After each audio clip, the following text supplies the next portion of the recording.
So hey anime fans, the series name is What If Naruto Was Member of Akatsuki, so let's start the series. Kisame groaned and slammed the door in the face of the most recent candidate for a roommate slot, saying, "These people are utterly ridiculous. Why is it that the one time that Deidara did the flyers, we get all these weird-ass people?"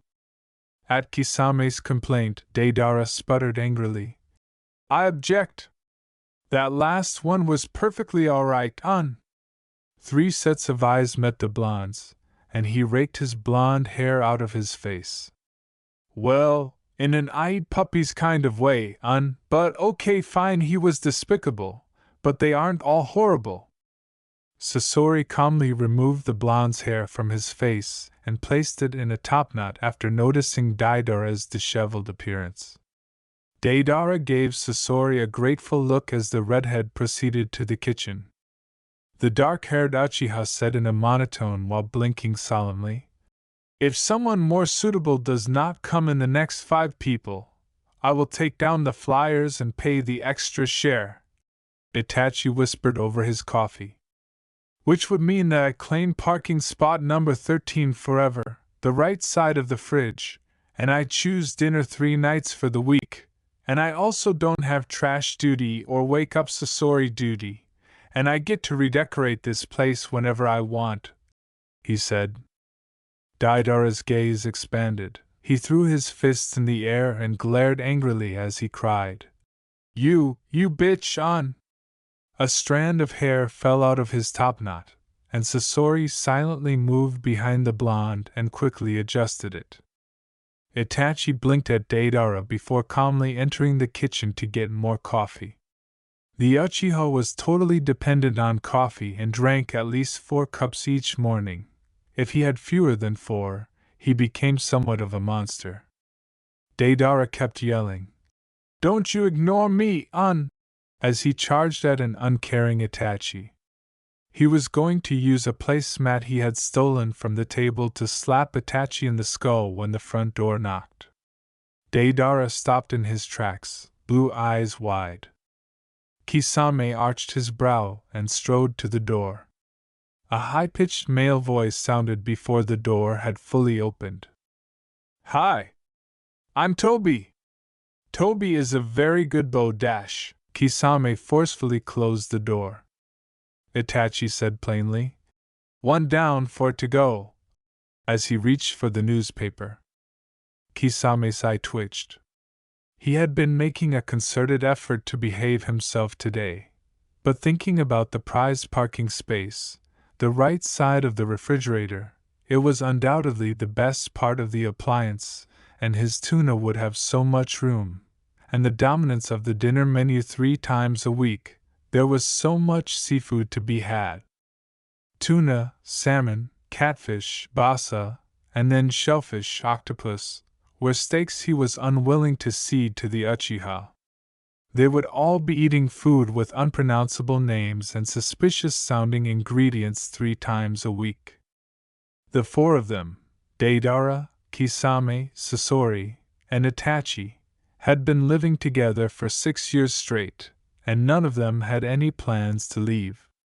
Itachi worked as a manager at a big law firm, and although he could have had a place of his own, he enjoyed controlling others, so he made it his mission to find ways to control them all. Sasori and Deidara were wealthy artists who were always at odds over art but couldn't live alone due to their eccentricities. And Kisame was, well, Kisame owned a bar and a seafood grill. They each paid 1/5 of the rent, 1/5 of the utilities, 1/5 of the grocery bill, and 1/5 of the cost of commonly used items like the sofa, telephone, etc., that is, when they had another roommate. Other than that, whoever paid 2/5 received privileges. Unfortunately, only Itachi had the money to pay 2/5. He had made the rules specifically for this reason, and the Uchiha, despite appearing to be perfectly reasonable on the outside, were always plotting to get rid of their new roommates so he could continue to dominate the others. It had to end. They needed a roommate who could put up with all that was Itachi. However, everyone who responded to Daidara's posters was a jerk or a fool, and it was all hurting Kisame's cause. He was so insistent on having his seafood day, which he needed, that he knew it would be the first thing Itachi changed. After an hour, the door was knocked on, and Sasori calmly opened it while munching a lollipop. The condo's residents could all picture the eyes scanning Sasori's slender body as a smooth voice said, "Hello there," from the door. The only issue was that the voice was male, and all of the roommates were unquestionably straight. Sasori forcefully closed the door. Itachi grinned. Deidara cried out, as Itachi took another sip of his coffee and turned a page in the newspaper. He added smoothly, "And then there were 3. Kisame felt exactly like Deidara, frazzled. After triple bolting the front door, Sasori thought to himself, "Maybe we can put some nice sculptures in place of those god-awful explosion video clips when you redecorate them?" His skin was strangely pale as he reflected on the real pedophile who had been at the door. The way the man had licked his lips, he thought. Deidara threw the shoe at the redhead's head, but the redhead avoided it, and it struck the door behind him before falling to the ground without causing any injury. Frowning, Deidara said, "They are not awful, they are art. Art is a bang on. Gone in a flash." Sasori shot back, gazing gravely at Deidara. "When I trash them, they will be gone in a flash." Deidara growled. "Well, they're better than your creepy dolls, Sasori." Kisame moaned and gripped his head, saying, "Guys, you guys never stop. This can't happen again." Itachi whispered under his newspaper, "Leave them alone, Kisame. Let them get upset and scare off all the applicants. Then I can get a place in the refrigerator for the mushrooms I want to use for dinner tonight." Kisame's eye twitched. Mushrooms? The two artists exchanged a glare for 5 whole seconds before Deidara strode off to adjust the explosion video clip on one of the wall-mounted screens. "Oi, you two better clam up or I swear to Cammy," the seafood lover growled at them. The door was knocked on 3 times with harsh raps. The condo's lucky number was 3, and Deidara, Sasori, and Kisame exchanged a significant look. Well, Sasori was opening his 3rd morning lollipop. This person had to be ideal because if they weren't, Itachi would have control over them, the condo's magic would be destroyed, and all would be lost in the end. This time, it was Deidara who opened the door. "Hi," a female voice said as she greeted the person outside. "Oh, this might be pretty interesting," the female voice murmured. "Oh, Cammy, you are hot," as the door opened and Deidara's eyes opened. She gazed, Sasori said monotonously. "She looks just like you." Under Deidara's ear. With her gaze scanning Deidara's slender physique, the woman exclaimed, "I know, right? It's like a masculine version of yours truly, and it's fantastic." She cooed, finishing her statement with a sexy meow. Deidara's eyebrow fluttered. Damn it, he was a work of art, okay. He detested people who looked like him. And his art was not to be stolen. Deidara, on the edge of tears, screamed, "She doesn't look like me. I am 10 times better looking, Not to mention I don't have fucking pimples, And my hair is a dishwater blonde. It's sunshine blonde, okay." He simply could not comprehend how anyone could believe he looked that way. He was clearly much more than that. He was a work of art meant to be seen and marveled at. The blonde snapped her fingers menacingly and said, "Excuse me?" He slammed the door in the woman's face at the door and screamed, "I don't care if that Uchiha bastard gets the parking lot, I don't want to live with you. His face was red with emotion and he was breathing heavily, his breath coming out in hot, furious puffs. From Deidara's right, Kisame snarled. A Deidara? What the hell was that? Shut it, salmon head! I was not going to have that subpar version of myself strutting around the house. Did you see the way she was looking at me? He said. It's true, Sasori muttered numbly as he smoothed Deidara's hair. He wanted some of it for his puppets, so he was sucking up to the blonde in the hopes that Deidara would give him some of the blonde hair in the molten throes of appreciation for his devotion. Kisame glanced at Deidara, considered the insane woman who had been at the door, and shuddered. It would have felt like watching incest, the redhead remarked, calculatingly examining the blonde's hair. They would have looked like two sisters going at it, he said as he peered off into the distance. Deidara cried out in great anxiety. I do not look like a girl, UN. The flat was completely silent for a whole 15 seconds. You do, Itachi deadpanned before returning to his coffee. Since it was his third cup of the day, he just needed one more until he was deemed suitable for society. Deidara grumbled. WH-? What part of this? He started, pointing to his physique with his hands as he tore off his shirt and showed off his toned abs. Looks like a girl, huh? The room was silent once more. Seriously? Deidara screamed as he hurriedly left the room, mumbling to himself. Sasori mumbled. He didn't even wait for us to assuage his fears.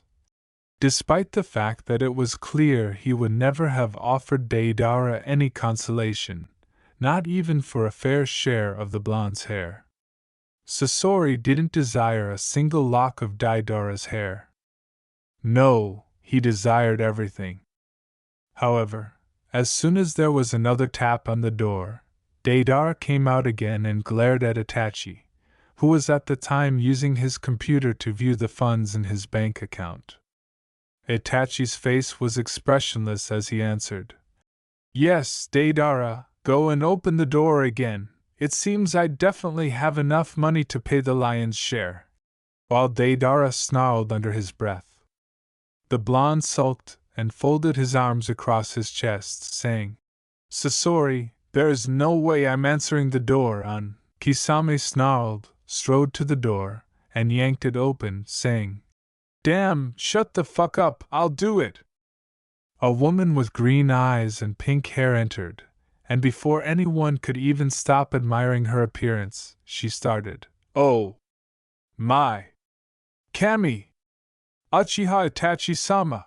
She cried, pulling a sizable photo album from her equally sizable bag and slamming it against the counter. She was dressed in nurse scrubs, but a massive Uchiha crest was affixed to the front and back of the dark blue outfit. I love your family, she exclaimed. I've even got these pictures. As she emptied her bag on the counter, she babbled. Look, baby Itachi-sama. And look at Fugaku-sama and Mikoto-sama cuddling in bed. And oh, Itachi-sama, I brought your favorite deodorant for you. A variety of objects shattered out of the bag, including underwear, trinkets, more photos, tomatoes, Pocky, and a few other oddities that nobody had time to truly observe. Why? Uchiha Itachi hadn't had his fourth cup of coffee already, so everything was scraped off the counter and placed back into the woman's large bag in a motion so quick they hardly noticed a move. The woman and the bag, but not the album, were securely taken out of the apartment, and Itachi closed the door before she could get up and grab the phone. All the other men could do was watch as Itachi poked 3 phone digits. Hey, is that the Konoha Police Department? Okay, I want to report a stalker. They were doomed. Kisame sat in the center of parking space number 13, using some chalk he had found to draw a dejected little sobbing fish on the tarmac. Every single person who arrived as a consequence of Daidara's leaflet was simply not going to cut it. A lovely, well-endowed, pale-eyed woman walked past him, smiling softly as she went. Her dark hair curtain shimmered behind her as she walked, swaying behind her back with each step. Kisame's eyes followed down to her rear end, one dark blue brow rising as he watched. He looked up glumly at the sound of footsteps, then blinked. "Oh no, you see that now," he murmured to himself. "Why would someone like that want to live with us?" As she walked toward door number 12 in the Akatsuki complex, he sighed and moaned. She moved closer, but it was impossible. Could it be? "Oh, Kami, please let it be possible!" Kisame pleaded furiously as he got up from the ground. She paused at number 12, looked at the door's exterior numeral plate, and then knocked. "Yes!" With a shout, Kisame leaped to his feet and performed his victory posture, which he named Position X because it resembled an X and involved placing both hands in the air and placing his feet shoulder distance apart. Kisame trotted up behind the newcomer as the door opened, guided her inside, and shut the door after him. "Guys," he began, glancing pleadingly at the other men. "Please?" Everyone knows that Uchiha Itachi always maintains control over the situation, and everyone knows that he always considers his words before speaking. When Deidara and Sasori combined these two well-known facts, it was entirely reasonable for them to be dubious when Uchiha Itachi responded in the affirmative to Kisame's entreated question. The Uchiha's remarkably simple compliance was followed by a brief period of silence before Deidara erupted. "Oh no! This attractive bitch with pale eyes will never move in here! I will not tolerate it," the blonde burst out. "If Itachi agrees so quickly, I will never be able to live with her."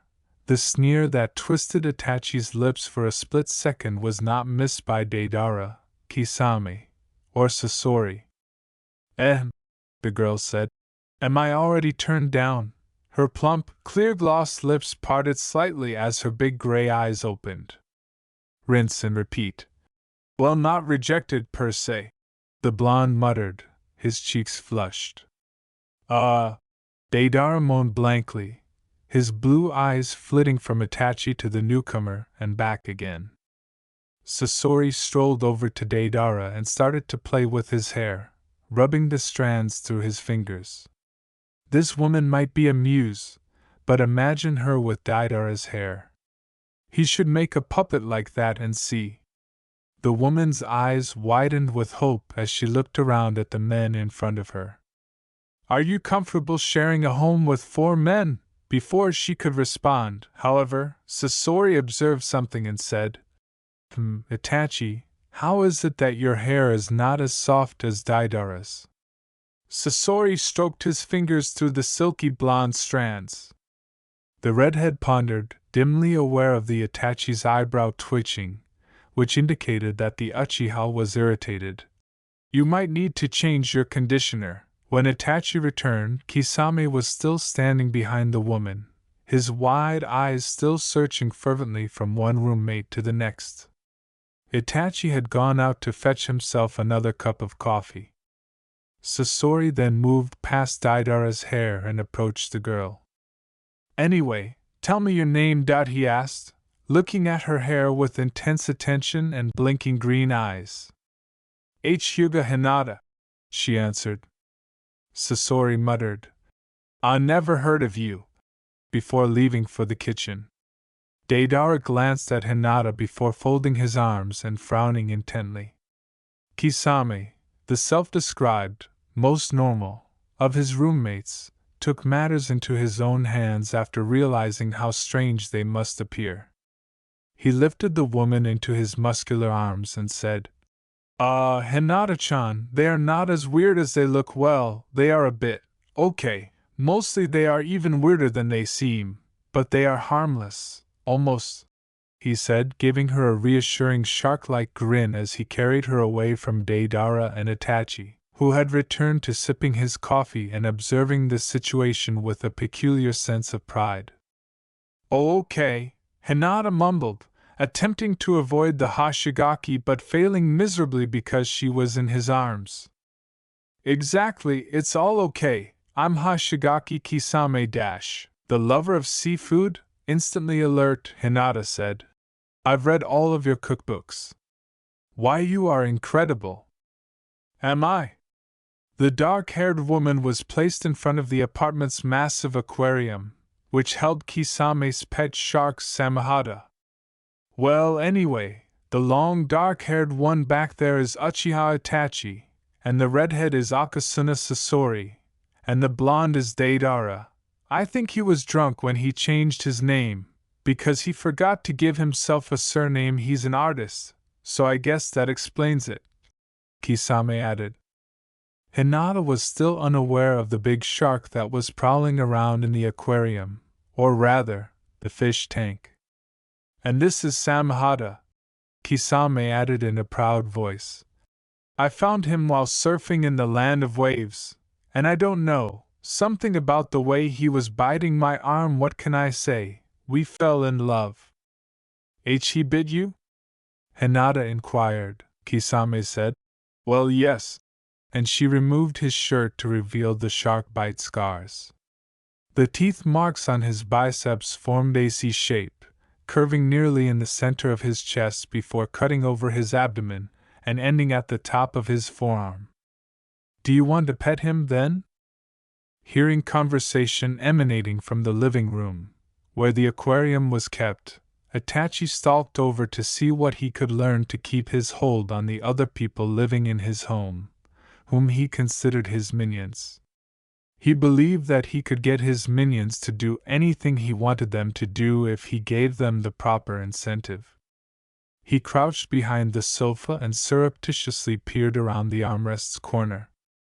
Sasori followed him and silently considered a chance to cut off a lock or 2 or 15 of Itachi's hair to use on his tiny puppets. Unfortunately, the Uchiha was very difficult to approach. He knelt behind the Uchiha and looked at the man's hair, wondering how many intact bones he would have left if he had just cut off a few dozen locks of Itachi's hair. No, Itachi was more of a mental torturer. Sasori realized that perhaps he should hold off until he had relocated his projects to an offshore storage facility. The Uchiha heard Kisame say, "Well, you should stay. I have given my vote, as has Itachi," adding, "Sasori and Deidara will want you to stay as well. We may just have to work on them a bit." The seafood enthusiast mumbled, "It's already half in your favor, so we just need one more to get a majority." Itachi grinned to himself.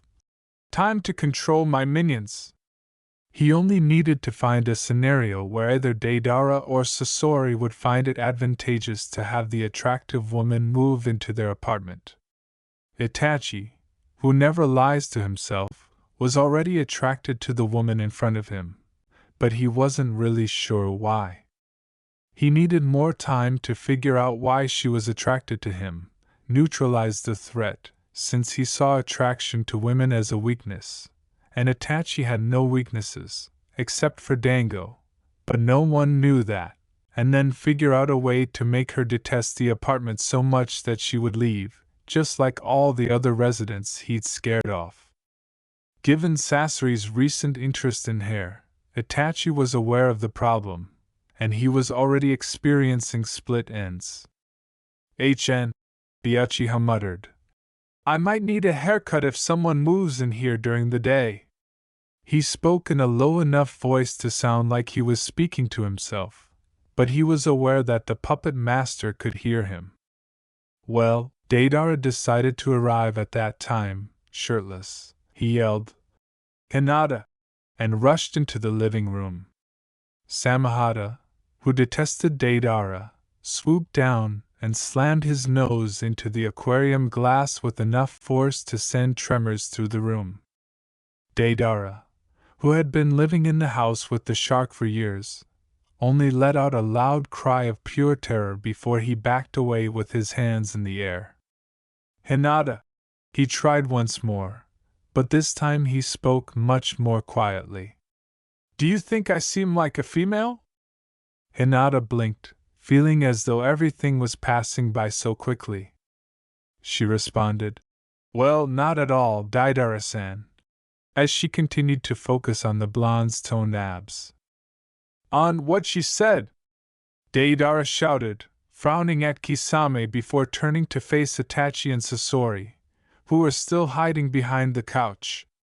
He threw his slender but powerful arms around Hinata's shoulders, causing the woman to flush deeply. "All right, I agree. Come live with us," the blonde exclaimed. Itachi was irritated because, while his plan had not failed in and of itself, it had not gone as intended, and now Sasori would be expecting hair from him. Hinata was solely at blame. She ought to have refused Deidara, called him effeminate, or anything else. Itachi covertly spilled the last of his coffee on top of Deidara's explosion monitor. A few bzzzt noises were followed by sparks flying from the appliance, and the complete flat going dark. 10 seconds or so of silence were followed by chaos, at least for Itachi. His head felt lighter right away when there was a yank on his ponytail, and the characteristic crunching sound that scissors make when they cut through a lot of hair. It had been completed so fast. There were suspicious crashes and bangs throughout the apartment, followed by Deidara's shrieks of pain and fear, Kisame calling Samahata's name anxiously, and Itachi tripping over something that shouldn't have been there and falling face first to the floor while walking elegantly around the dark apartment in search of Sasori. After that, there were the monotonous thumping sounds as Samahata slammed into his aquarium glass. "What on earth is happening? Why did the lights go out?" Kisame cried. "Samahata? Samahata, my love! Are you all right? Don't bang against your glass, please. This is your failure, Itachi. You inept freak, you have this to do," Deidara was yelling. I hate you!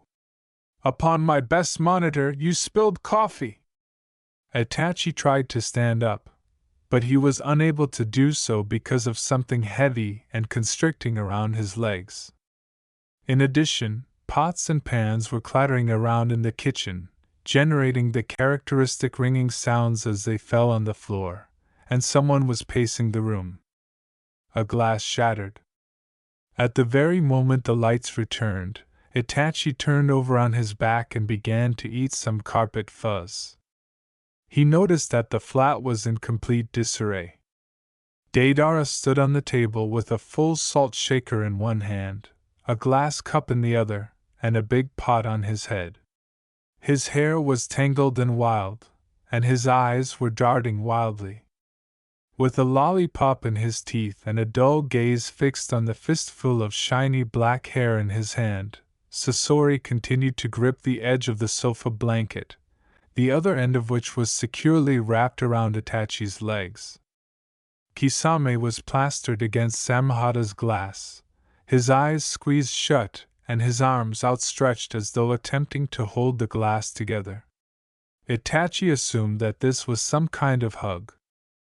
With a wrench and an Allen key in her hands and the breaker box open behind her, Hinata stood motionless against the wall. The blonde said softly, "I like to fix things," and Deidara, forgetting his glass cup and salt shaker, threw himself gratefully at Hinata, who avoided him. Deidara crashed into the wall behind her, the pot on his head making a dull ringing sound as it hit the wall, and then the blonde fell limp to his knees. Itachi, Kisame, and Sasori merely gave Deidara a quick glance before examining the flat. It appeared as though a tornado named Deidara had struck. "Was all of that really required?" Kisame murmured as he looked about the flat, taking in the broken vases, overturned chairs, and kitchenware scattered everywhere, picture frames hanging languidly, and a hole in one of the walls.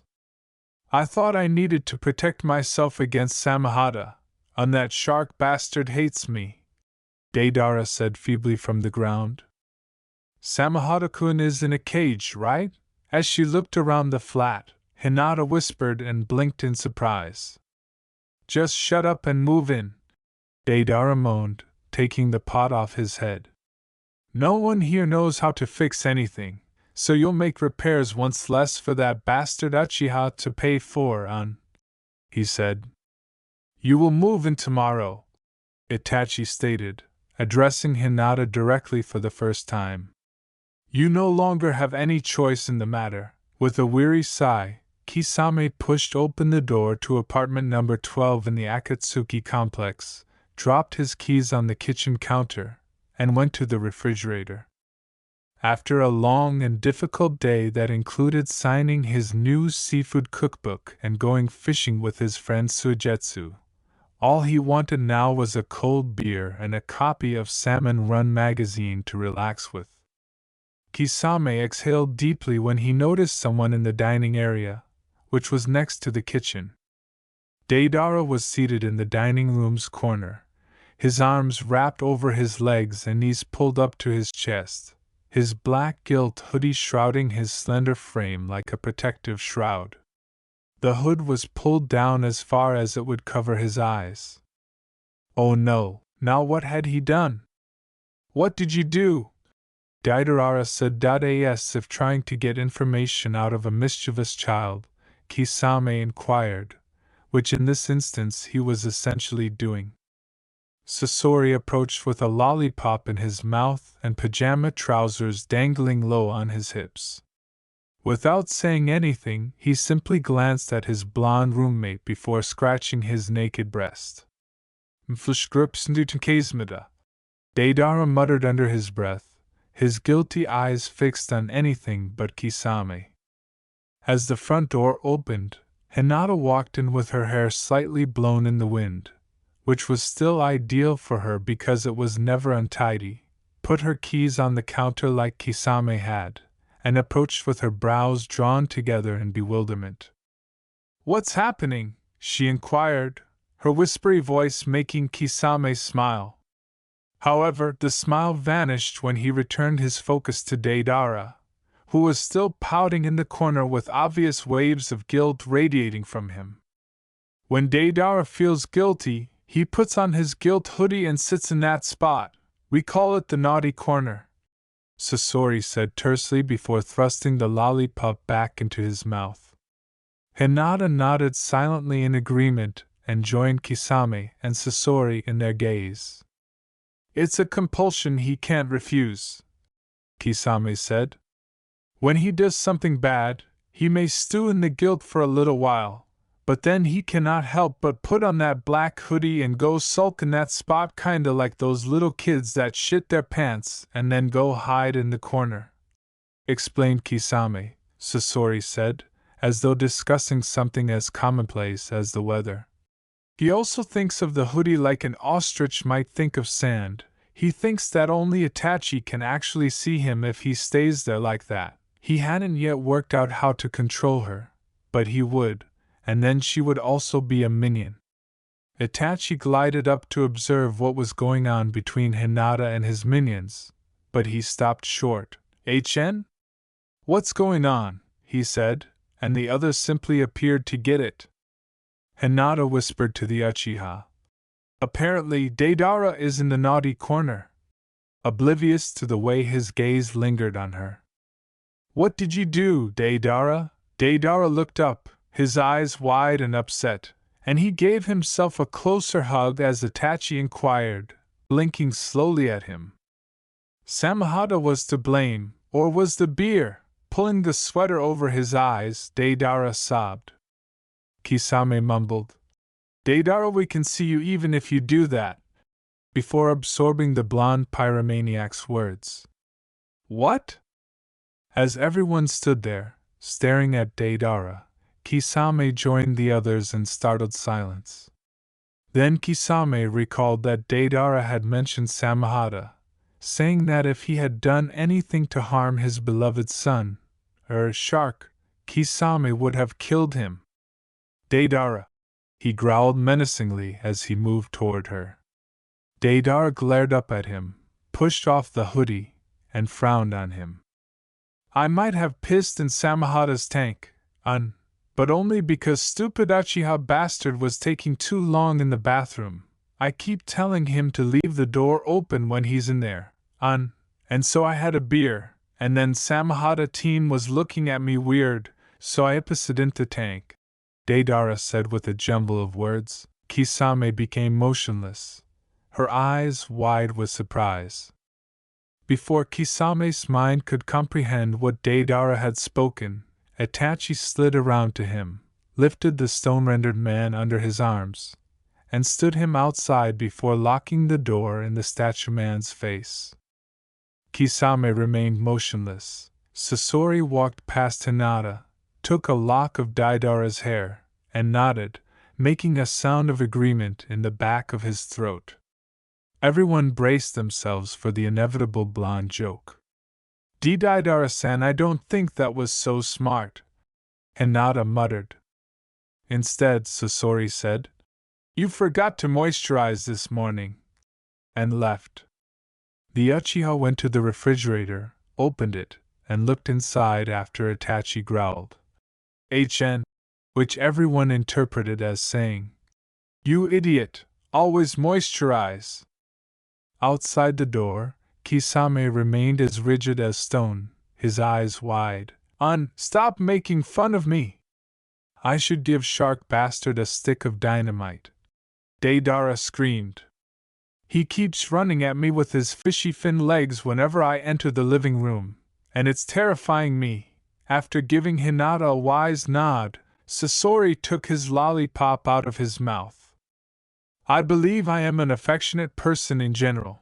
Am I not, Hinata? Sasori blinked green eyes at Hinata and she blinked back, raising one eyebrow in complete bewilderment.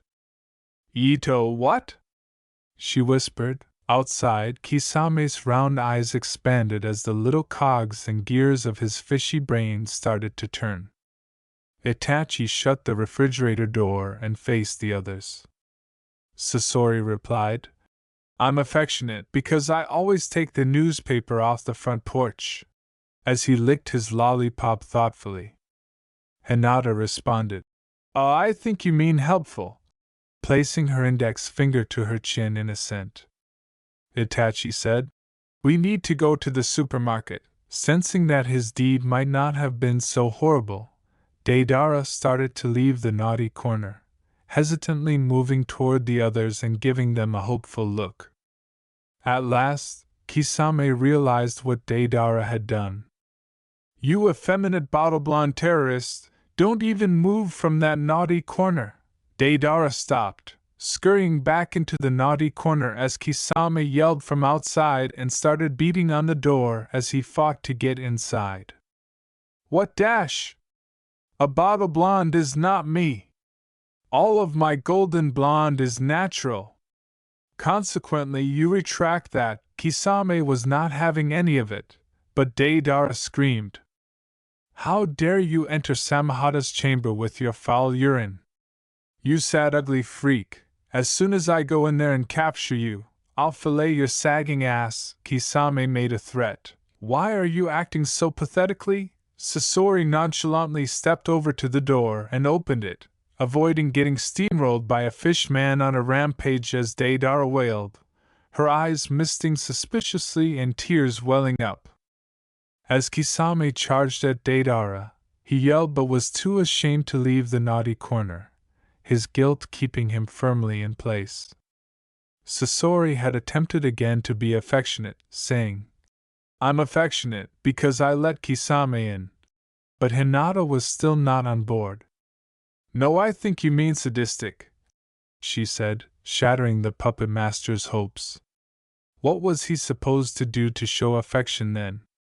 Itachi found a place to stand where he could secretly stare at Hinata, who posed a serious threat to his rule. Each time he tried to figure out her weaknesses by staring at her, she would use some kind of cunning, hidden technique that made him think of how beautiful she was, but he would always figure her out. Reaching up to Deidara, Kisame seized the smaller man by the shirt collar and pulled him a few inches off the ground. Kisame growled and carried Deidara a few steps toward the living room. The blonde started kicking and screaming right away. "I'm going to drop you in Samahata's tank so he can express himself," Kisame said. "No! Aneo!" he screamed, frantically trying to get away. "I'll do anything, just please see," he pleaded, when Kisame said, "Fine."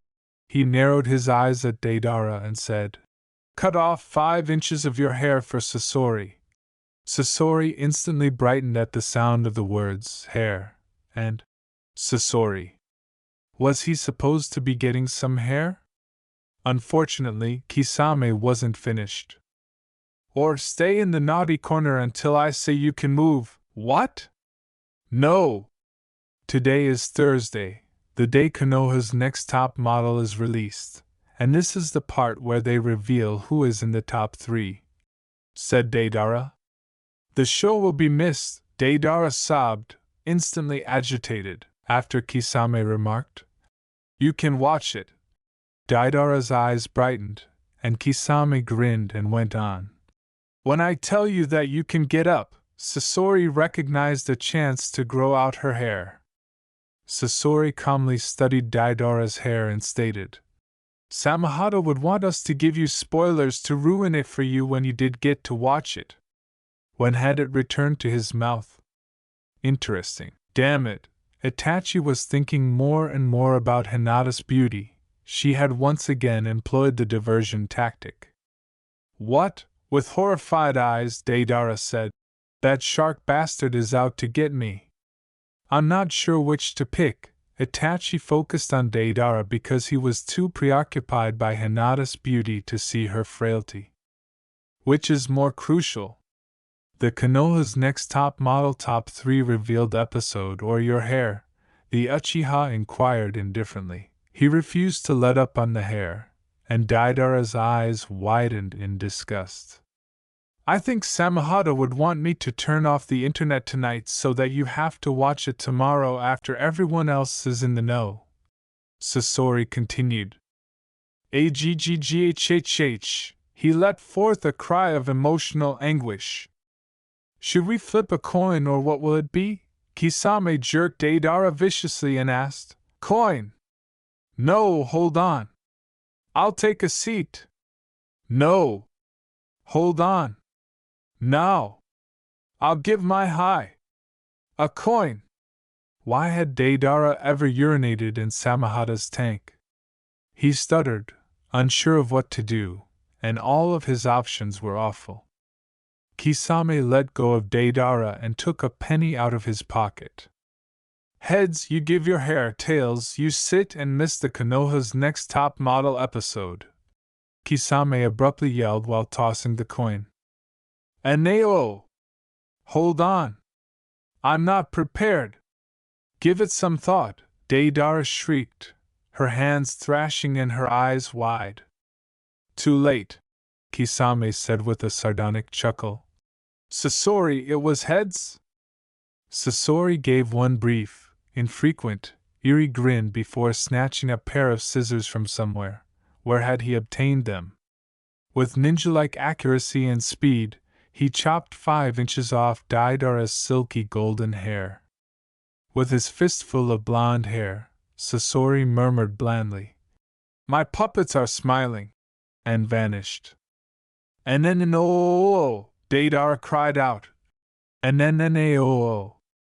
The other apartment residents sadly shook their heads and stepped aside to allow the blonde some privacy as she grieved. A large shark lurks behind them in a massive water-filled tank with blue lights rimming the floor. The aquatic menace's toothy mouth is open, but the figures in dark suits ignore it. The first figure rolls stealthily towards the doorway, whispering into his walkie-talkie, India Team 001, Alpha Bravo Charlie, 123 over. His dark blue hair is spiky, and the light from the shark tank reflects slightly on it. The other two team members split up as soon as the code is whispered, one running behind the couch and the other slipping into the passageway. Speaking into the team leader's earpiece, a deep, smooth voice says, Alpha Bravo Charlie, 123, copy. This is Puppet Meister, over. Target in sight, over. From the second in command, a slender, red-haired man. Are you a reader, pyromaniac? The leader goes on into his mouthpiece. Over. As the third team member whispers, This is Pyromaniac, over. Target is in sight, but there's heat. Kisame, over. The leader yells angrily. Damn it, Deidara, you're supposed to use the code name, over. Sorry, let me do it over then, you fishy bastard, This is Pyromaniac, over. Target is in sight, but there's heat, Sharky, over. Pyromaniac keeps saying, as the leader whispers. Capture formation 17, boys, keep eyes on the goal, over. The only Tango, or enemy, looked up but failed to see them. CF-17, copy, moving into formation, over. The other two announce at the same time as they roll silently into formation. India Team 001 has been planning this heist for a month. The target is in front of them, in a dimly lit dining room, to the left of a wooden table. The mother lode is set in the center of a white, circular ceramic plate. The target is guarded by a single, dark-haired, dark-eyed man named Tango, who must be left alive and is hard to distract. Fortunately, India Team 001 has already decided on a plan and several backup plans and formations in order to capture the target. They have never failed a mission before. After retrieving his collared, standard-issue pet store white rat from his bag, Puppet Meister lets it go into the dining area. Get the decoy ready, Pyromaniac, Sharky says softly into his mouthpiece. Pyromaniac responds, Decoy ready, over. And the mouse, known as Chisukuen, darts into the dining room, heading straight for the cheese blocks that are already fastened to the table's legs. The Tango jumps up and dashes into one of the adjacent rooms. Sharky shakes his middle and index fingers back and forth while clamping them together. Go go go boys, copy, boy going go go, over. Pyromaniac exclaims joyfully into his pipe. Sharky yells angrily into his earpiece. Pyromaniac, you bloody idiot, over. I said go, go, go, not go go go, over. Get off the coffee table and apprehend the target, over. As Pyromaniac scurries away from the table and crosses his arms over his chest. Geez, Kisame, I mean, Sharky, over, you don't have to get so impatient, over, Pyromaniac grumbled. Just so you know, you are a shitty captain, over. Shut up, Pyromaniac, over. Just apprehend the target before the Tango does a 180, over. Sharky yells. As he positions himself, Pyromaniac responds, laughing to himself. Whatever you barky, Sharky, over. Before the Tango returns, the team quickly returns to the living room after rolling skillfully into the dining room, sliding the dish off the table and replacing it with the decoy. Mission is a success, boys, target acquired, over. Pyromaniac exclaims via the earpiece with joy. With a mild reprimand, Puppet Meister says, Retreat to base before you celebrate, over. With a baseball bat in hand, Itachi returned to the dining room and successfully exterminated the bothersome rat. However, by the time he returned, the rat had vanished along with his late lunch of spicy curry prawns, white rice, and Caesar salad, which had been replaced by a plate full of inexpensive plastic fruits. Never again! The Uchiha was growing weary of having his meals stolen from him, and cursed his roommate's skill at diverting his attention. This marked the 17th time that Kisame, Deidara, and Sasori had stolen his food, according to Itachi's count. There was only one way to fix this, and that was for Itachi to go to the supermarket.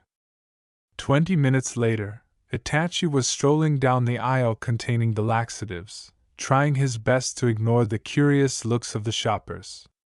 He picked up each one and read the packaging before selecting a powdered one that said it was tasteless, odorless, and colorless, and that it would dissolve rapidly into whatever meal you are eating. It was flawless. Itachi picked up the rather large packet and carried it to the register. If his plan worked out as planned, which it would, he could use this one packet of powdered laxatives to begin his lifelong dream of dominating the world. If his calculations were right, he could become the next ruler of the world in 6.77331686 years.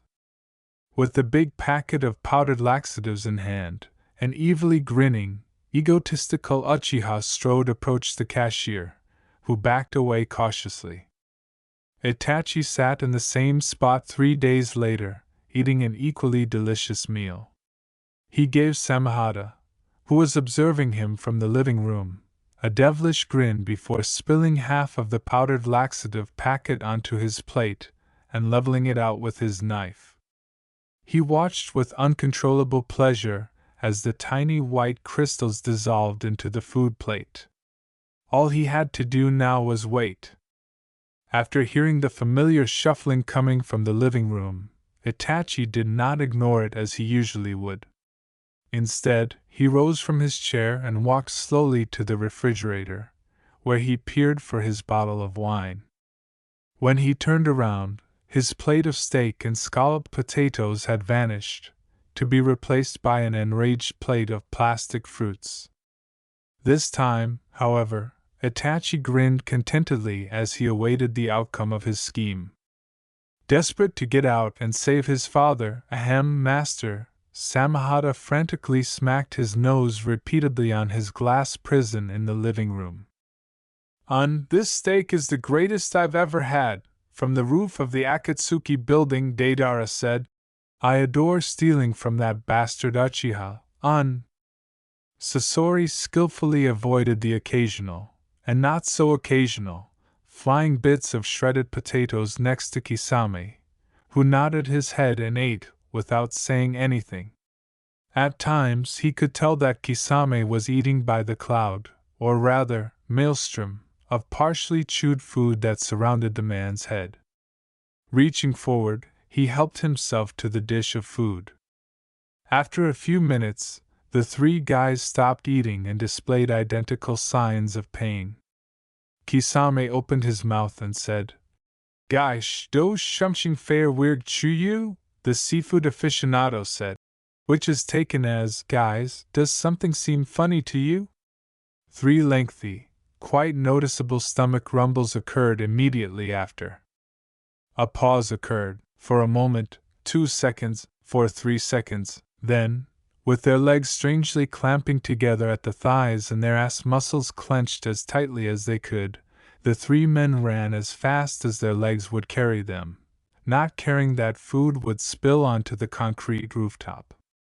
They fell down the stairs in a frantic dash for the restroom.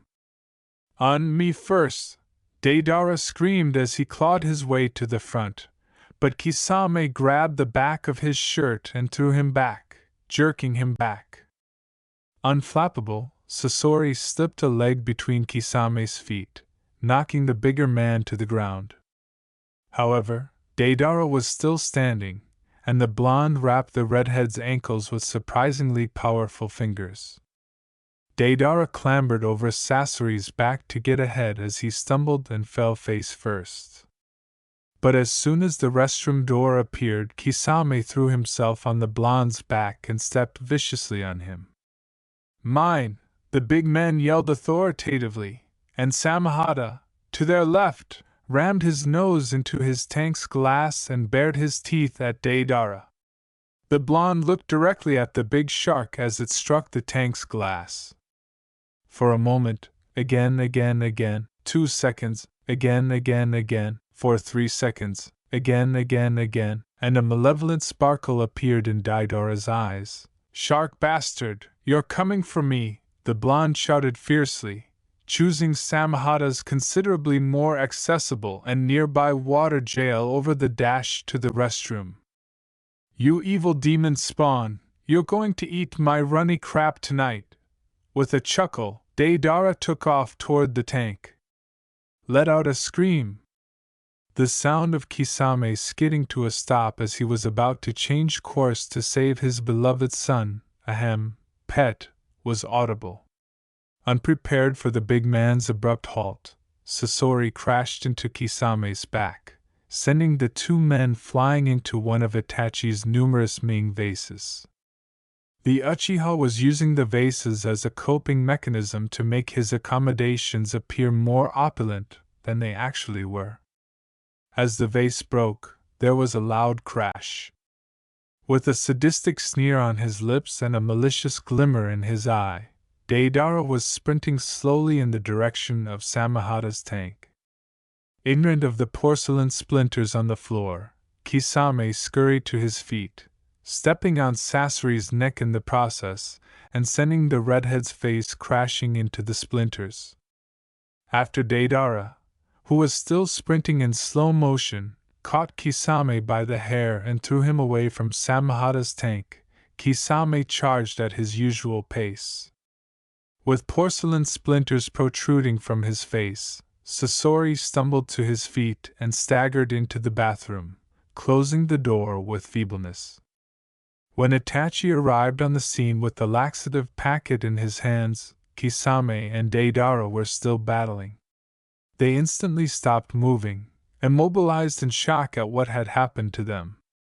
Sasori froze when he saw what Itachi was holding in his hands and staggered out of the restroom even weaker than when he had entered.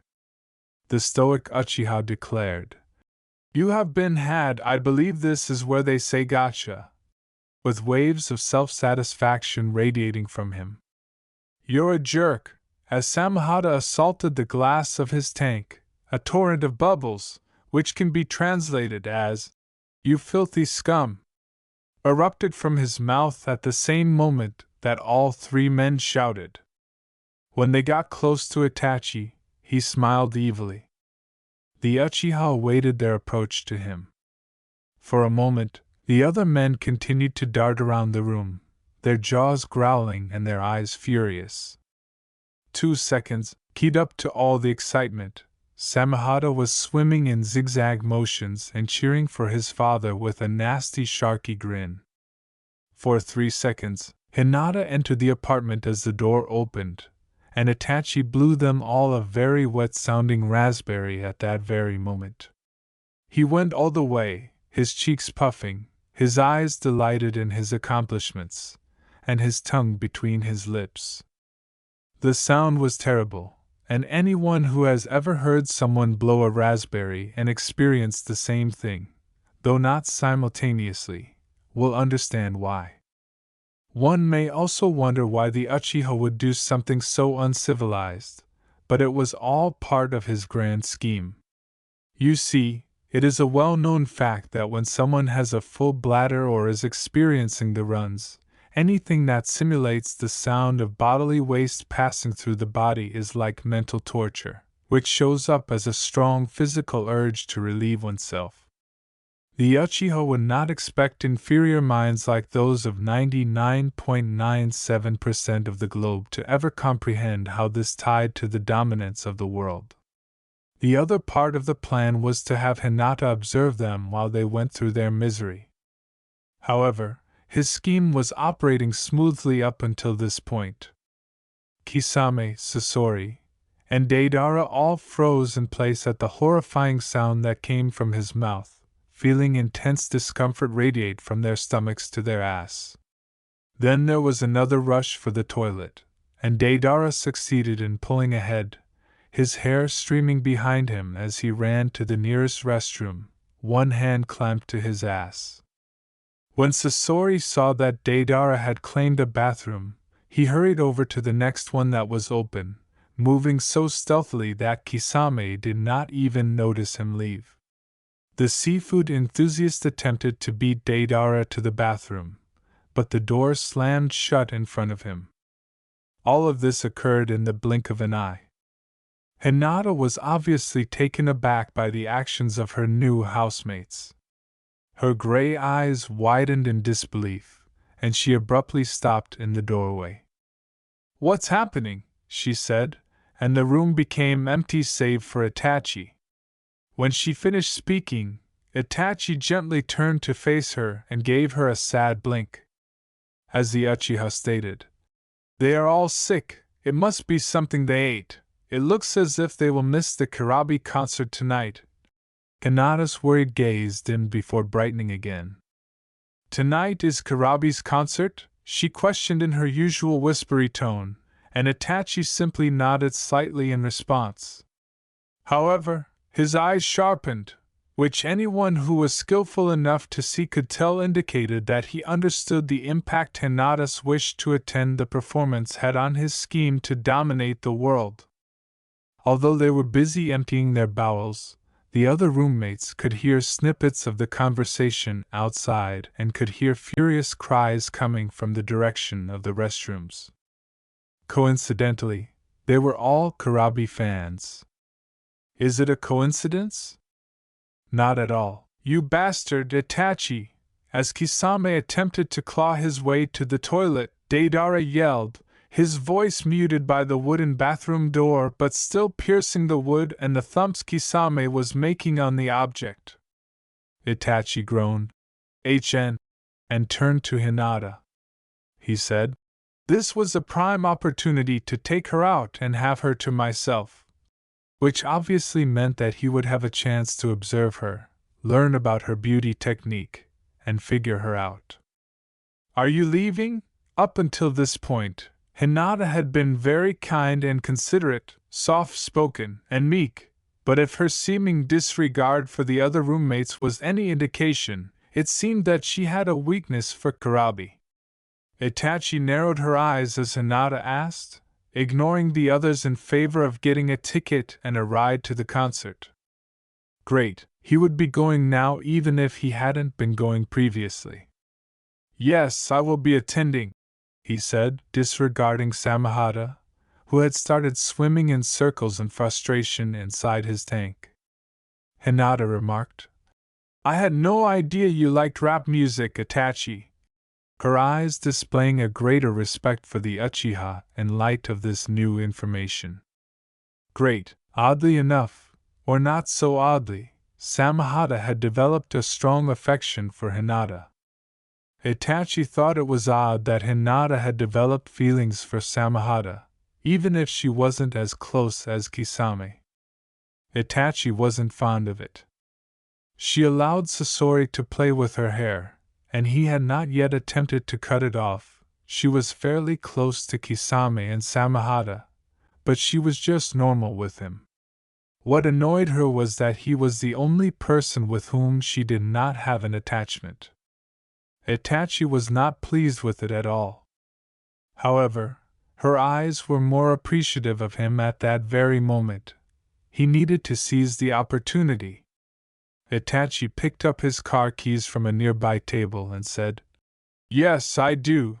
I find that the patterns and flows of the raps reflect a profound psychological process that is concealed from the general public. Would you like to join me to meet Karabi?" he inquired, and Hinata's eyes glowed. Meanwhile, Samahata gave his glass a snarling, light-headed thump with his muzzle before descending to the tank's bottom. Kisame turned just in time to watch his favorite shark faint from his frantic spinning, and gave him a wistful look. The seafood enthusiast's eyes were filled with indecision as he tried to decide whether to hurry to his kid, pet him, or continuing trying to enter the restroom. He muttered, "S. Samahata," in excruciating pain since he desperately wanted to check on the shark's well-being but was in too much of a need to use the restroom to move even an inch. "I'd be overjoyed." Unaware of Kisame's difficulties, Hinata yelled, but then she stumbled. What about the others? Itachi looked at her intently and profoundly, which translates to, well, a blank stare. He said, "We could do without their disturbance tonight," in a sultry tone, but it was delivered in his distinctive flat, apathetic tone, so it was no surprise that Hinata did not pick up on his undertones at all. Nevertheless, Itachi saw Hinata as a higher mammal than most people, so he assumed that her exceptional resistance and self-control must have kept her immune to his charms. Kisame crept down the hallway without either of them noticing, giving Itachi a menacing scowl as he went past. Kisame wondered whether the bathroom door Sasori was in was less secure than the one Deidara had closed in his face. "They are quite ebullient, aren't they? All right, do I have time to change?" Hinata laughed. She asked, looking down at her work attire. Itachi's gaze lingered on her body before he gave a small nod. He said, "That would be acceptable." And Hinata smiled slightly before leaving for her room to dress. Itachi was mistaken if he believed that Kisame and Samahata would die easily. Kisame, who was still gripping his ass desperately while hiding in the hallway leading to the bedrooms, gazed at Hinata as she came closer, his eyes glimmering with intent. "Are you accompanying Itachi to see Karabi, Hinata?" As he tried to wait out Sasori's efforts in the restroom, he queried in a strained voice. Hinata sincerely answered, "Yes, I am so sorry you're not feeling well. I wish you could come." She liked Kisame. Kisame moaned, his intense discomfort audible in his voice. It's okay," the seafood enthusiast warned. "Just make sure that when you buy food, you put Itachi's favorite sugar on it, otherwise he will not eat it, and will get all pissy and surly on you." Hinata nodded, her brows drawing together in concentration. "All right, do you think I should know anything else?" With a hand on Kisame's shoulder, she inquired, when Kisame said, "Just one more thing, make sure you use the entire packet, you know he loves his food sweet, and he will know if it's not sweet enough for him. When that happens..." Hinata's eyes widened because Kisame was much better at interpreting emotions. She answered, "I'll try my hardest, but where's the sugar?" Kisame padded over to the side of the hallway, in reference to the white bag Itachi had placed on the table as he waited for Hinata. Kisame muttered, "You know how controlling he is. He'd put it in that white bag over there hoping to deter us from eating the sugar. Just make sure to take it with you when you leave." Sasori suddenly showed there, examining Hinata's smooth hair. Sasori said, "It is imperative that you be stealthy," as he imagined his palm holding Hinata's trimmed hair. "Wonderful," Hinata replied. "Okay," wanting to offer Itachi as much sugar as she could to guarantee a fun night out. Since her cousin was a real ninja, she could undoubtedly be cunning enough. Itachi looked up as Hinata emerged from the dimly lit hallway. She looked stunning, and as he had only ever seen her in casual clothes and business suits, this departure from the standard caught him off guard. Hinata wore a tight, short black dress that highlighted her feminine contours and showed off much of her back's creamy skin because her hair was pulled to one side in a neat side ponytail. She accessorized the garment with high heels that gave the impression that her legs were longer than Itachi knew they were. He knew she diverted his attention, and he didn't like it. This was not going at all as planned, and he wanted to be the one to divert her attention. The key was ultimate dominance. "Are you prepared to leave?" she inquired. "Yes, I am," Itachi said, a few seconds later than he would have if he had been talking to any other lady. Hinata smiled at him before heading for the door. During the brief walk to Itachi's car, no words were said, but Itachi knew everything about Hinata. She smiled gorgeously and moved with such ease. She appeared flawless. She must be his.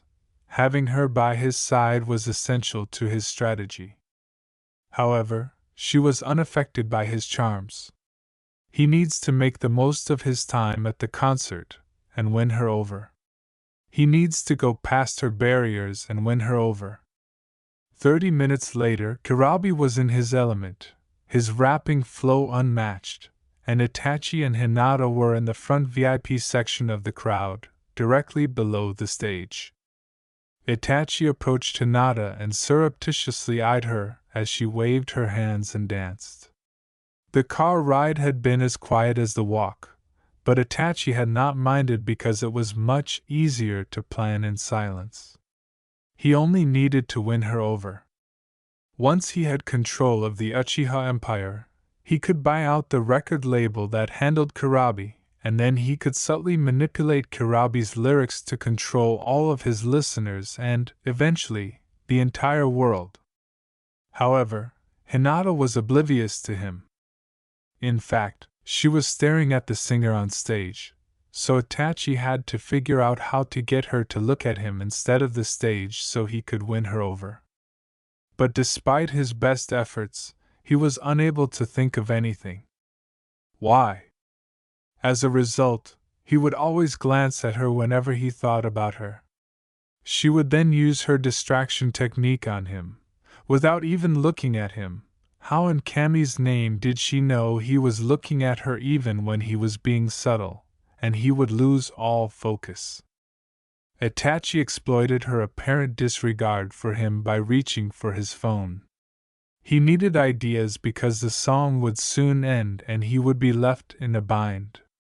This was the first time he had ever had to really try to impress a woman, and when he was in unfamiliar territory, Itachi did one thing: investigation. He removed his phone from his pocket and used the huge touch screen to open the internet. How to make an impression on a date with women. With uncommon impatience, Itachi watched the pages load. Why was it taking so long? Itachi visualized himself hurling his useless phone to the floor and smashing it, since it was taking more than 3 seconds to produce results. Eventually, the page loaded, and the first item on the list was about purchasing her a nice meal.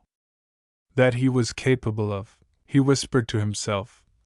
I have an excellent sense of taste, hoping the music would obscure what he was saying. It was at the same moment that the music stopped. Was that really so corny? Naturally, Hinata turned to face him with expectant gray eyes, and Itachi found it difficult to swallow. In any case, why did he wish to swallow? What are you saying? With her staring at him, Itachi pondered quickly as she asked. He replied as stoically as he could. I have excellent taste, therefore I will be suitably equipped to get you something to eat. And her gray eyes brightened to his joy. Oh, that's good. Let's go right after the show, she remarked, laughing a little. I was getting hungry. Hinata waited until Itachi had turned his head away from his dish before surreptitiously and hastily dousing his plate with sugar. The white crystals vanished as soon as he turned back to her. How is the cuisine? Kisame's passionate tone repeated in her head as she hesitantly replied. I need to know if I put enough. Itachi said. It is very good. With the biggest smile she had ever seen on his face. His lip trembled slightly, but that was all. Nevertheless, she saw it favorably because it wasn't the scowl he occasionally wore. It was his favorite sugar, and Kisame had been right. That white object on the wall over there, what is it? I can't remember the name, she said, attempting to divert his attention once more so she could feed him more sweets. Niji's ninja training was starting to take effect. Hinata poured about half of the package into Itachi's drink as he turned his head. It's a molding strip, he murmured, turning back to her. Innerly, Hinata cheered. She was being such a nice friend, meeting Itachi's wants in such a way without his knowledge. Throughout the dinner, Itachi saw that Hinata's eyes were fixed on him, and that she was wearing a very contented expression. Was she really starting to fall for the charming aura he was projecting? He had been talking to her because the website he had found on his phone stated that it was improper to remain silent if one wanted to impress his date. His scheme was succeeding. Although Itachi's words remained stiff and his gaze was extremely sharp, Hinata believed that he was a decent conversationalist in this situation. Overall, though, it was passable. Just as she was considering this, Itachi alerted the waiter by tapping the side of his knife against his glass. "Minion, bring us the bill," he said in a silky voice. The man in the uniform glanced at Itachi incredulously, and raised one eyebrow gradually. Hinata put her hands over her face. The waiter came back, confronting Itachi, and said, "I can bring you the bill, sir, but I'm not your minion." This lower mammal was confronting him? In front of the woman who had captured his interest? Itachi scowled. Not acceptable. Enjoying the fact that he was several inches taller than the minion, Itachi stood up. Glaring at the man in front of him, he replied smoothly, "Minion, take the tone of challenge out of your words before I make you regret your existence." "Oh? How do you plan on doing that?" the waiter inquired, obviously not believing it, and he moved closer to Itachi, causing Hinata to whimper with shame. "Do you respect your role here?" Itachi inquired, but the waiter said, "It's my last day," Itachi remarked. Your loved ones," obviously hinting at something cunning. Itachi was about to say something more when the waiter stated coolly, "Are all dead, orphan, I don't love anyone." But something changed in his stomach and he heard a loud, clear rumble. Itachi's gaze expanded. No! He would be set back 5.772, 5,772 years if this turned out to be what he suspected. He couldn't be experiencing the runs, could he? How did this occur? Just as a blur of blue, blonde, and red vanished around a curve, Itachi's head swung swiftly to the side due to a flash of teeth from the corner of his periphery. He would murder them all. Deidara, Sasori, and Kisame all deserved to perish. As soon as he discovered a restroom. When Kisame rushed in the door with the most panicked expression on his face, his eyes crimson, and his body drenched in sweat, Sasori looked up from the hair he was weaving into a round patch of netting. The redhead positioned himself in front of Samahata's tank and pressed his cheek against the glass as he observed the seafood aficionado stalking purposefully towards the living room. "I apologize. Don't you think I'm the worst father ever?" Kisame moaned, and Samahata trembled all over in the negative, appearing as surprised as Sasori. Kisame was a fantastic pet owner, yet he was equally as surprised by the shark's reaction. "What? However, I don't take you out for walks. Father-son 101 is that? I'm not even capable of that much. Furthermore, I don't buy you those awesome shark t-shirts. I don't deserve you. I should put you back in the sea." The Hashigaki cried, his eyes wide. Kisame turned away from his cherished shark and walked sluggishly to his chamber. Samahata objected by butting his glass. "At least then you could get a girlfriend," Kisame whispered.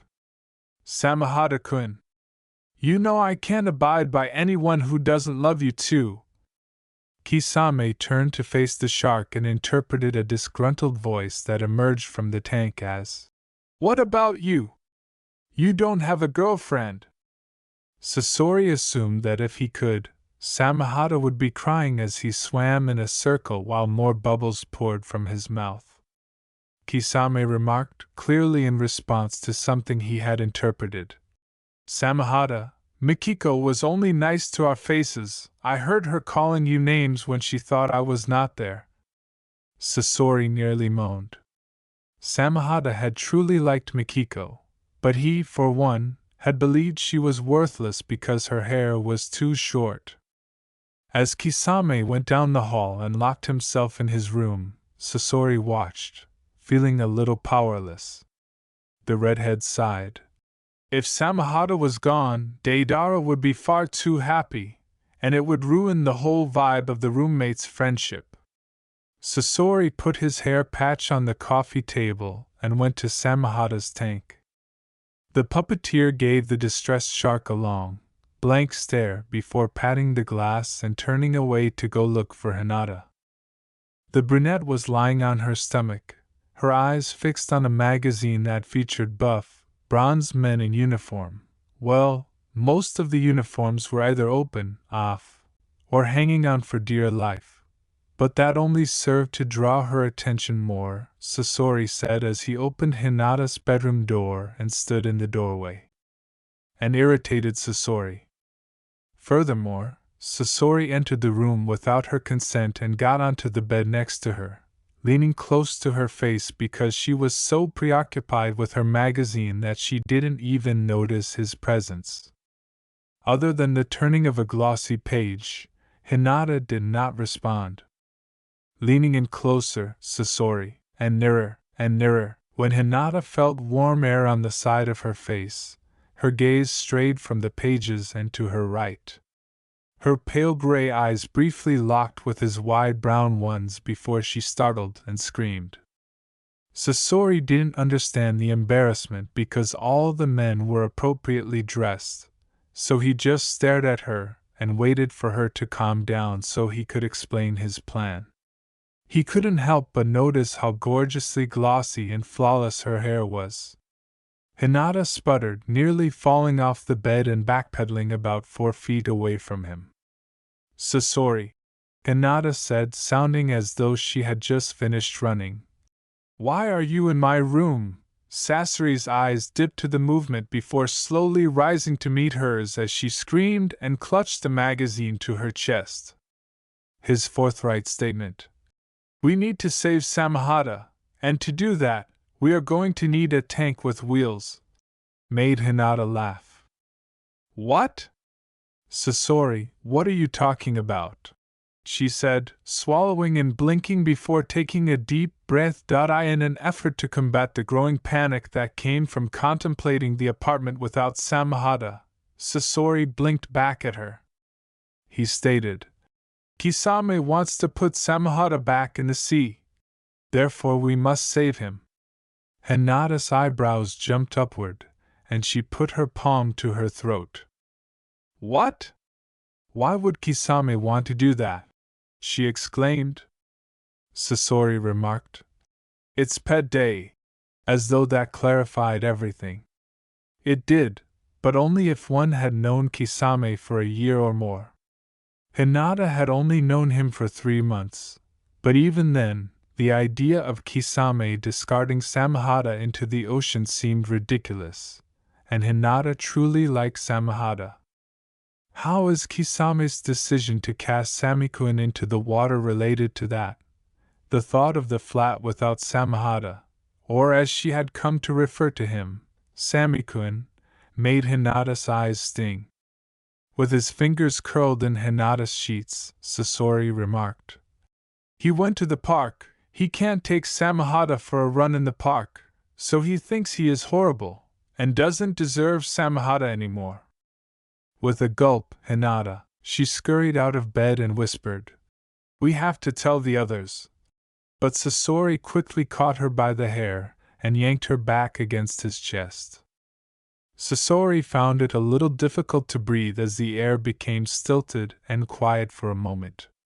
He was so caught off guard that he missed the chance to gather more hair and instead found himself wondering how long he could hold Hinata in this position before she moved, interrupting the moment.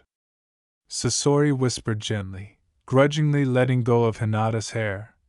Deidara and Itachi both hate Samahata. She turned to face him, unaware of how much her closeness affected him, which was something he was not used to. What? How could they not like Sammy-kun? Hinata exclaimed. Sasori answered. He taunts them, questioning whether she noticed as he experimentally dropped his hand to her shoulder. Her brows furrowed. With conviction in her whispered voice, she continued, Okay, I guess we will have to go and save him ourselves then. And Sasori merely blinked in agreement. As though the redhead had multiple heads, the man behind the counter gazed at Sasori. Dude, what are you trying to do? We don't offer shark tanks on wheels. Go for a walk with your shark. Sasori gazed at them both blankly as he snickered and nudged the other salesman next to him. Sasori said gravely, Exactly, I have a great white, and I want to take him to the park, it's pet day. The men burst out laughing, hunching over and slapping their thighs, or any other easily accessible surface, and their giggles faded as Hinata walked up, head bowed, focused on a map on her phone. Sasori calmly observed the men examining Hinata. Sasori, do they have any? Hinata paused next to Sasori and asked. The redhead responded, No, it doesn't look so, we'll just have to go somewhere else. His dark eyes followed the two men, one of whom had beautiful teal-dyed, lustrous shoulder-length hair. What sizes do you have available in those collars up there? He asked. Sasori decided to clip a big lock of hair from the profusion of teal and put it in his pocket at that very moment. He inquired, pointing behind the salesperson.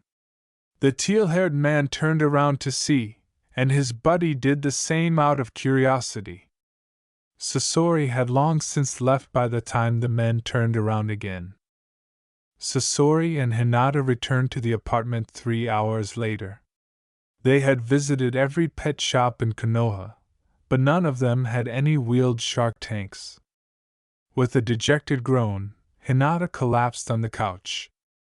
Sasori, didn't you think today was a total waste? She groaned, but Sasori was too preoccupied with removing neatly knotted strands of hair from his pockets to respond. Sasori, after a minute, Hinata called, turning to see why the redhead was quiet. She was shocked to see the red, auburn, black, brown, teal, honey, strawberry blonde, gray, white, pink, and other colors of hair all perfectly arranged in front of him.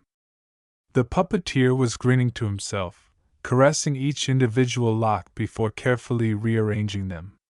How? When did Sasori manage to reap so many varied patches of hair? Hinata blinked with surprise and a peculiar sense of wonder.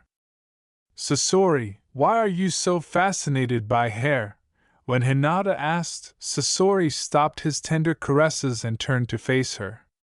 My grandmother raised me, and she had cancer. She had the most beautiful hair. Before she got sick, she always asked me to brush it for her, but I never appreciated it until after it was all gone. She died before it ever got the chance to grow back. People just don't appreciate hair. Sasori spoke slowly, his gaze dropping to the floor. Oh, that's awful, Sasori! I'm so sorry. Hinata exclaimed, extending her arm to embrace Sasori. When things started to become awkward after a while, Hinata withdrew and cleared her throat. Did you think any of that was true? After a pause, Sasori inquired. Hinata blinked at him. He was totally unaccustomed to opening out to anyone, as he had never done before. Should I have? Sasori merely blinked at her when she asked in a rather terrified tone. We should find something to fix Samahata's problem, the redhead murmured in a little strained voice. He stood up and gathered his priceless hair. Sasori? Hinata's eyes widened as he replied. Sasori took the hair to his room, put it away with the rest of his collection, and returned to his room looking like himself. Hinata said, Sasori, what? About what you said.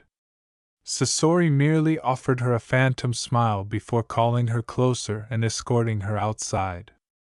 In order to guarantee his shark's happiness, Kisame had to send Samahata back to the water after adding the last details to his sketch of a crying fish. He would miss his pet, child, terribly, terribly. Did he have the strength to go through with it? Could he set aside his selfish urge to keep his shark even though he was utterly unable to take him for walkies or out to pet day? Would this impair the upbringing of his shark? He felt savage for keeping Samahata in such humiliating and confining circumstances. Disappointed, Kisame put a shattered heart on the sad fish's chest for decoration. In the parking lot, he heard wheels crunching over stones, but he was too depressed to notice. Kisame raised his head only after familiar shoes trod on the dejected fish's head, but he didn't look up. Kisame muttered dejectedly, "Leave me alone, Sasori. Nothing you say or don't say will have any bearing." Sasori didn't answer, but that wasn't shocking. Kisame's eyes shot skyward at the sound of a shark's nose smashing against glass. Samahata? The most touching thing he had ever seen was in front of him. It was so touching that the seafood enthusiast's eyes began to well up with tears. It was a tank. A big glass tank. A big glass tank filled with water. A big glass tank filled with water that is mobile. His favorite shark was housed in a big glass aquarium filled with water that was on wheels. Without saying anything, Sasori gave him the dark blue leash that was fastened to the tank. "It is pet day, Kisame," the redhead whispered, and Kisame jumped up so quickly that it made him dizzy. The same thing. As he joyfully yelled and hugged the tank, Samahata bumped the glass with concern and bubbles gushing out of his mouth. "Obviously not. Not when I'm able to be a good father." With a leash in hand, Kisame joyfully danced off towards the park, surprised that Samahata was still afraid of being cast into the water. It made his day. Kisame and Samahata attacked Konoha Park, leaving behind traumatized ladies, crying girls, and captivated youths. Everything was fine until the Konoha policeman arrived. With the shark tank, "Hello," Samahata flashed his teeth as one of them yelled and the other tapped his baton against the tank. "Yes," Kisame uttered the simple words. The talkative officer stated fairly severely, "You need a permit to take an animal of this classification to the park." And Kisame frowned. Kisame firmly stated, "I don't need a permit," while crossing his muscular arms across his chest. The officer started, "According to the Konoha Constitution." But his words trailed off as he peered over Kisame's shoulder, his mouth hanging wide. Kisame pivoted. Hinata was the one. Wearing a short bodycon dress, she moved with her long, glossy hair blowing behind her and her pale, creamy-skinned shoulders bare. She exuded confidence and had innocent gray eyes, seemingly unaware of her impact on humanity, the man portion in particular. "Ah, Kisame Sami-kun," Hinata remarked in her distinctively low voice, drooling from the chatty officer's mouth. "Should we go for a walk with Sami-kun?"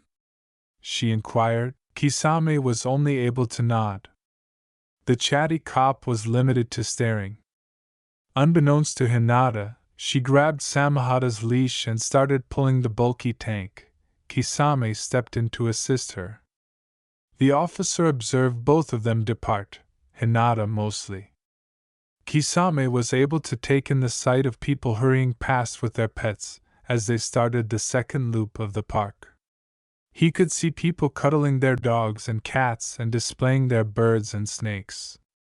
Because he had his pet too, he dragged Hinata against his side as he turned to face her. "Thank you." Hinata put her arm around him and smiled up at him. She chuckled and replied, It was mostly Sasori's idea, but you're welcome. The world was in harmony.